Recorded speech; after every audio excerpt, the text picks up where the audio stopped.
phải là sao họ tu biết gì là mình chúa Hỏi có quý vị để sao tiêu hụt dầu ngai thầu in soi in air thà in vô vô là chuyện phải là chúng ta cần soi đôi lên bên chỉ có ai thà ta có tu cho ai sân lên hết gì thật đồ hút na tập tung tập ero dùng đi nước xoạc hút phải là để theo mình ta không ai tu cho sai thì đi cần phải được về in bia ma thần kỳ quang muốn ma được ai tu không cần hút này đâu mà xem đồ em để chung đi là chúng ta sẽ phải là tu vàng ai không nghe rồi mình biết xem vàng nghe nó tuông con cho ba thuộc cái gì đấy lòng mình hồn đã tan số ba nó tuồng vàng số ba phải là công an thuộc chuyện nhị xuân mà đi cùng quỳ sau hôm nay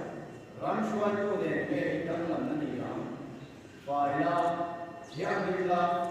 nó đồng chi điều rồi mình công công nó rồiนี่เองกันเขาตั้งฝ่ายนักการข้าเป็นโขดสามาเซ่ฝ่ายนักก็มาที่ถัวเจ้าคุยที่เด็กเดียว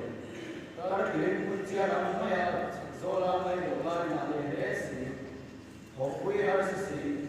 ผมมุนจะมาตัวตัวที่สักเช่นนี้